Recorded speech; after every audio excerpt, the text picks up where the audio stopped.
Good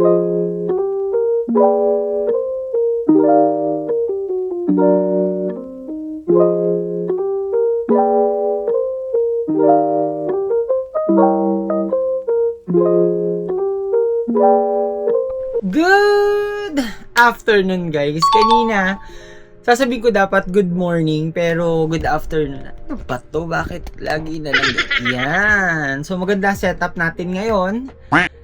Kasi sa previous vlog sinabi ko na nag-reshuffle na naman ako ng mga gamit-gamit ko dito sa aking kwarto. Pero bakit ba nakaganyan? Ayan. Dito kasi ako malapit ngayon sa pintuan. And for today, since ang daming naging ganap, so pumarty kami nila pa after namin sa Premier Sanggupsal sa may poblasyon. Pumarty naman kami. Doon din, malapit sa Sanggupsal Place kung saan kami kumain sa may sanctuary. And I must say na sobrang ganda nung bar na yon. Sobrang cozy ng place, sobrang ganda ng ambience, ang ganda mag picture. Pero anyway, let's go back to regular programming. Ayun, mag-unbox ako ng 3 items na binili ko for the past last week to dumating yung 2, pero itong isa is kararating na lang kanina. Pero ito kasi, aminin ko na sa inyo, binuksan ko na siya kasi ito nga yung aking t-shirt na in-order. Yan siya, color black. Ang maganda dito guys, ito yung hinahanap ko na t-shirt. Bukod dun sa, meron ako nabili na huggy t-shirt talaga siya. Pero ang ayoko lang dun sa t-shirt na yon, ang kapal niya. So kapag suot-suot ko yun, parang ang payat ko na, 'di ba? Okay naman kasya. Yun nga lang kasi since ang kapal, pag suot-suot ko siya, parang nahihirapan ako huminga, hindi ako pwede kumain ng sobrang dami kasi alam niyo parang sisikip. Pero ito, sobrang ganda lang ng quality. Para siyang kulduroy style pero hindi. So, ito parang nabili ko less than 80 pesos ang isa. Kaya bumili ako ng 5 pieces. Ayun, binuksan ko na kasi siya. Hindi ko na kasi naintay. Gawa nga ng na-excite ako para dun sa t-shirt. And nung ginamit ko siya, sobra ko namang nagustuhan yung kanyang tela. Pero ilalagay ko na siya sa aking laundry basket. Kasi lahat ng mga dumarating dito, especially mga clothes, mga pants, mga garments, hindi ko siya sinusuot hanggat hindi pa siya na lalabahan. So, punta tayo dito sa pangalawa. Eto, yan, nag-restock ako ng, wait lang, bakit ang laki? Nag-restock ako ng mga boxers. Oh my God. Medium size. Wait lang, let's check this. Oh, kung kakasya. Ayan, mukha naman siyang kakasya. So, bumili lang ako netong, ano ba to? Ayan o. Bopemi na medium. Yan siya. In medium style. Yan. So, ganyan natin for thumbnail.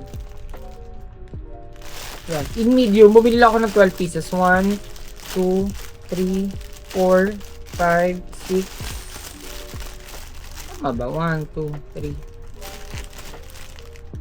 Or para maluwag to 5, 6, 12 nga, 12 pieces. Ayan, 12 pieces na ganito, iba't ibang design siya, pero ang mostly naglalaro yung designs or yung colors sa color black, dark blue. Lagyan na natin dyan para mapalaundry. Tapos going back dito sa pangatlong parcel, ayan, nag-restock ulit ako ng mga silver cleaner. Where's my scissor? Nasaan yung ginting ko? Ito. Yan. This is a silver cleaner. Buti nga guys, nasasama ko na siya sa routine ko na maglinis ng aking mga alahas. Kasi dati talagang wala akong pakialam. Basta suot lang ako na suot. Kahit nangingitim na siya, go pa rin. So, ito yung binili ko. Basta wala pa tong 100 pesos. Ayan, wala pa siyang 100 pesos. Ito yung kanyang brand. Yung ginagamit ko before, color green.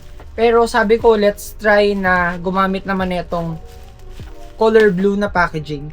And hopefully, malinis niya. Kasi yung green na packaging na ginagamit ko for jewelry cleaner, sobrang effective talaga nun.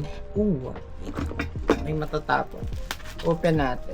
kahit yung mga alase na ginagamit nila Patricia, ako rin naglilinis nun. At sobrang na-enjoy ko every time na maglilinis ako ng alas. Ilan ba to? I think 5 pieces. Yeah, mukhang 5 pieces naman yung dumating.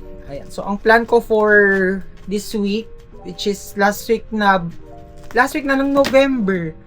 Yeah, if I'm not mistaken, last week na siya ng November. Yeah, kasi next week, December 1 na guys. Malapit na magpasko. So, bumili lang ako. Eto, hindi to galing sa TikTok shop. Galing to sa Lazada. Ayun. Sakto, 5 pieces. 5 pieces nga yung dumating na silver cleaner. Pero, meron pa akong biniling silver cleaner sa TikTok shop naman yun. So, para this coming holiday season, talagang kuminang yung ating mga jewelries. At, syempre, for hygiene purposes na rin. Malinis siya from time to time para kahit na silver, maganda pa rin naman yung kinangya. Okay, meron akong... Wait lang, close ko na yung aking door. Ayan, meron akong malaking changes na ginawa dito sa aking room. Kasi for some reason, hindi ko alam since wait lang. Ako nga pala, patayin ko muna yung sounds from my television. Ayun, since nag-reshuffle nga ako ng aking kwarto, hindi ko ba alam kung bakit pati yung aking closet nasama. Or pati yun, naiayos ko. At ayun guys, actually, paalis ako. On the way ako sa work, then meron akong night work. Yun nga lang, mabilis lang yun. Sobrang bilis lang. And hindi naman siya overnight. Pero, eto na yung update dito sa aking mini closet. Ayan na siya, grabe. Ang lala ng mga ginawa ko kanina bago ko siya naayos na ganyan. So, ito yung kanyang itsura update ngayon. So, pinabala ko lagyan ng ilaw. Pero yung sa taas yung mga extra boxes, kailangang matanggal din yan. Tapos, itong area na to, lalagyan ng boxers. Ito, pants, dahil konti lang naman yung aking mga pants. And then, ito, syempre, yung aking mga t-shirts. So, black kasi siya.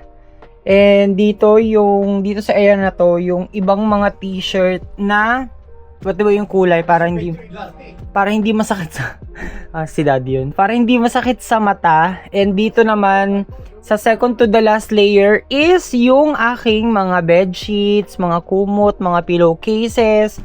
Tapos ito, aayusin pa yan kasi ang dami pang, yun nyo guys, ang dami pang tambak na gamit here. And dito sa ibaba, nilagay ko muna ito, ibang clothes din na kailangan siya maitupi. Tapos nandiyan yung aking vault, then yung mga luncheon meats ko nandiyan din. Tapos ayan, gusto ko sana yung closet na lahat ng damit ko nakasampay. Although, merong mga nakatupi, pero yung kukonti lang. Pero yun talaga yung dream ko. Soon, sana ma-achieve natin yun. Pero for the meantime, yan lang muna siya. Hindi to bago guys, luma to. Sliding door yung kanyang saraduhan. Pero, ayun. Since 1 hour pa bago yung aking work, dumaan muna ako dito sa may SM Santa Mesa. At kung mapansin yung papiingay, merong kumakanta sa baba. So, this is the time para tumingin ako ng sensor light dito sa may department store. Although meron naman ako nakita sa TikTok, mas mura yung price. Pero check din natin. Kasi para kung meron tayong mabili dito, at least makuha na natin, tapos makabit na natin sa closet. Hindi naman sa nagmamadali. Kung meron lang naman makita, why not? E di, bili natin para tapos na rin talaga yung closet. Naku, never sumagi sa isip ko na gagawin ko yun sa aking closet na lalagyan ko siya ni ilaw. Kasi nga, at first, nawawalan ako ng pag-asa kasi, mahirap nga yung bukasan. Pero nung naisip ko na tanggalin ko na lang kaya yung pintuan tapos palitan ko na lang ng curtains. Pero hindi ko pag nagawi siguro ako ng DV, baka makabila ako ng curtains doon, pero hindi muna yan ang priority ko for now. Okay, I am home and time is 11:24 PM at since ang dami kong time na ngayong gabi, actually maaga ako nakauwi from work. Teka nga, maglalagay ako ng ilaw. So unti-unti nang wait lang, paano ba ito? Grabe, kung titignan nyo guys, ayan yung aking patungan. Ayan, paano ba? Yan, mas maganda may ilaw tayo, pero yan, nangangapa pa for today. Wait lang, hindi ako satisfied sa aking ilaw at ayan. Pasensya na guys kasi wala akong proper na ilaw dito sa kwarto, pero ayan, ang gulo, ang daming adjustments na ginagawa. Pero, yan. Okay na muna yan. Naka-linear naman siya. Hindi siya naka-action, kaya hindi siya wide viewing. Pero anyway, ayun, inaayos ko na. Yung iba kasing mga gamit or mga damit, what I mean, na nakalagay dito is for 2P talaga siya. And ito na yun, oh. Ito na. Tapos, meron akong mga clothes na talagang kailangan na siyang i-let go, kailangan na siyang maalis dito sa aking kwarto kasi sa sobrang tagal niya. Actually dito sa aking mga pinagtututupi, yan siya. Dito ang daming damit na kailangan na rin for disposal kasi ang tatagal na nila. It's been 5 years. 5 years ko na siya nagagamit. At kung mapapansin nyo, sobrang bare ng aking closet. Pero don't worry guys, naka-order naman ako ng ilaw. So, meron ako nakitang sensor light for closet sa SM kanina. Pero ang mahal niya. Mahal niya, parang yung isang light, makakabili na ako ng mga 4 na piraso na sensor light sa TikTok. Kaya much better. Pero naka-order na rin naman ako. At, ayun, ito yung aking update. So, sa next vlog nyo makikita guys na meron na tong ilaw. Sobra ako na-excite. Alam nyo, wala ito sa plano ha. Wala to sa plano na ayusin ko yung aking closet for some reason na pagdiskitahan ko lang. Kasi, since nag-ayos na rin naman ako ng room and magpapasko, so gusto ko naman ng bagong bihis dito sa aking kwarto. At kung makikita nyo dito sa area na to guys, ito kasi aking ilaw. Yung area ng sofa na yan, pwede na kaming makapag-inuman dyan, pero by next year na lang siguro. Pero kung kaya, this December, pwede, why not? Kanina nga, parang naisip ko, what if bumili ako ng Christmas tree? Pero sa sikip ng kwarto ko, saan ko ilalagay yung Christmas tree? Gustuhin ko maglagay ng Christmas decor dito sa aking kwarto, pero kailangan ko muna magbuhos ng gamit, kailangan ko munang maglagay sa mga eco bag ng mga gamit na talagang final na, hindi ko na siya magagamit, hindi ko na siya kailangan dito sa aking room para medyo lumuwag-luwag. At ito yung aking mga throw pillow, na magagamit pa naman siya, hindi pa naman to sira guys. Nagamit ko rin to, tapos naipang picture. Ayan, tutupiin ko.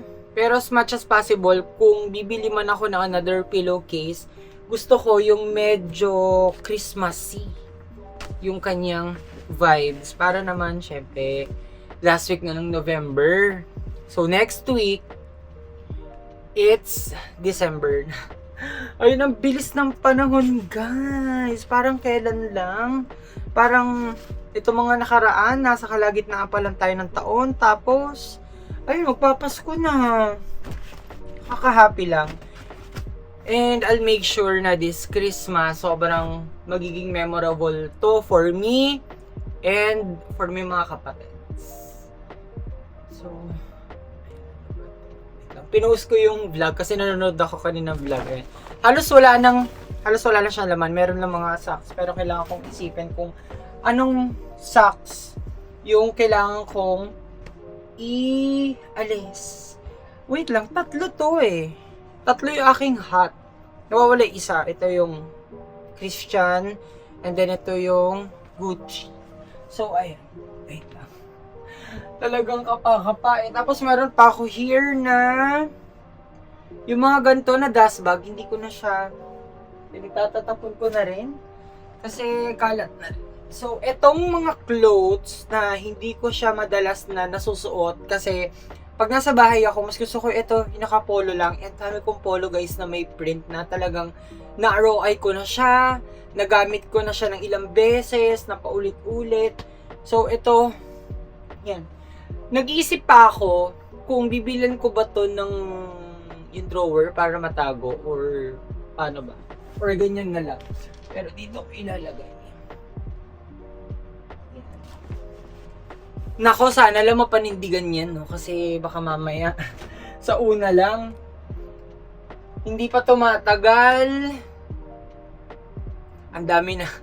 Gulo-gulo na sila. Pero ito lang yung update here.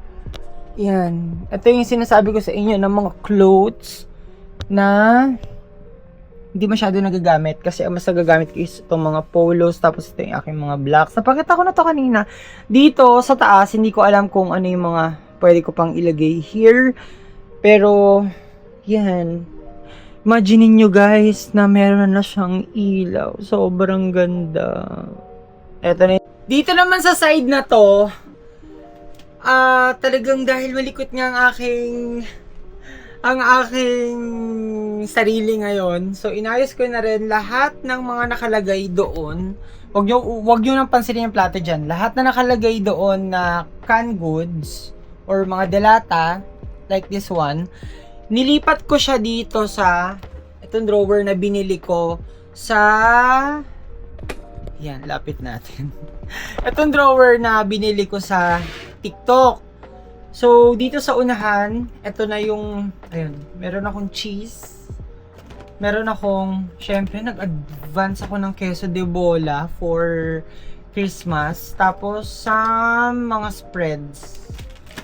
Yan. Tapos, itong aking adobo series na dato puti. So, ayun, bakit ba ako nakaliyad ng ganyan? Ipatanga natin yung ang gulo-gulo na netong vlog na to. Ayan. Ito kasi yung plato kanina na pinagamitan ko.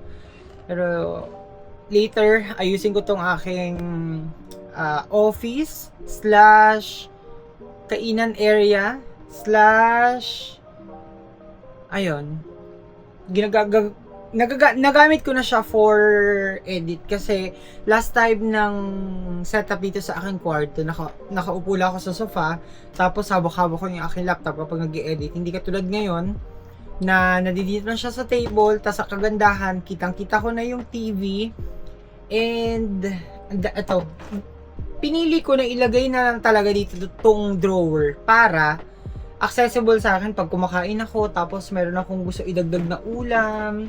Ayan, nilalagay ko na yung mga delata here. Matatagal pa naman ang expiration dates na ito. So, most of this naman, 2027 and 2028. So, talagang siguro naman after how many months, mauubos ko na siya by 2026 para makapag-replenish. At kanina nga pala guys, chinat ako nung friend ko, sabi niya, Pits, masarap ba to? Sabi ko, itong chunky corn beef. Ito nga, yan. Sabi ko, Mars, masarap. Kasi ako personally, nasasarapan ako sa chunky. Kasi kapag ginigisa ko siya, hindi katulad ng ibang mga corn beefs na natry ko, hindi ko na pangangalanan. Pero pag niluluto ako ng corn beef, alam niyo yung kahit anong gisa, kahit anong dami ng recados, kahit na tagal ako pa yung luto, gawin ko pang crispy or whatsoever, lagyan ko ng seasoning, hindi ko pa rin makuha yung lasa na gusto ko, yung lasa nung gustong matikman ng dila ko. Pero simula nang natikman ko to, ayun, sabi ko, ay, ang sarap na itong chunky corn beef. Hindi to sponsored guys ha. Just so happen na talagang favorite ko lang siya. And sana matry din ng friend ko na nagtatanong sa akin kanina. So ayan, dito yung mga delata ko. Ang dami po. Ito na nga ba ang Ito na nga ba ang sinasabi ko Kapag na-overspend ako sa mga foods, ang nangyayari, hindi naman sila natatambak. Yeah, natatambak sila perhaps, pero nakakain din naman. Pero pag ganito na sobrang dami, minsan nag-ano na rin ako alam niyo yun, sa sobrang dami ng gamit, sa sobrang dami ng food. Alam mo yung sa sobrang dami, especially ng clothes, hindi mo na alam kung ano yung susuotin mo. Ganon din ako kahit na ang dami-dami kong dilata. Disclaimer guys, not bragging. Kahit dami-dami kong dilata, nahihirapan akong pumili kung ano pwede kong kainin. Pero, ayun. Dami ko na namang chika guys. Pero ayan lang yung update dito sa aking kwarto. So, thank you so much guys for watching, and alas 12 na, it's already 11:57. Yung aking walk-in closet okay na, settled na siya. Ngayon, ang inaayos ko naman is yung aking station here. Pinaluluwag ko na nga siya, tinatight ko na lahat, tapos yung mga gamit na hindi ko pa kailangan, tatabi ko siya para secured, hindi kalat-kalat, hindi sabog-sabog tong aking kwarto. So, thank you so much guys for watching. Don't forget to subscribe to my YouTube channel, Lance Ivan Vlogging. Please like and share this video if not also. See you guys on my next vlog. Bye. Nagbababay na ako agad. Tumaas na agad yung kamay ko bago ako magbabay. Bye guys. Good night.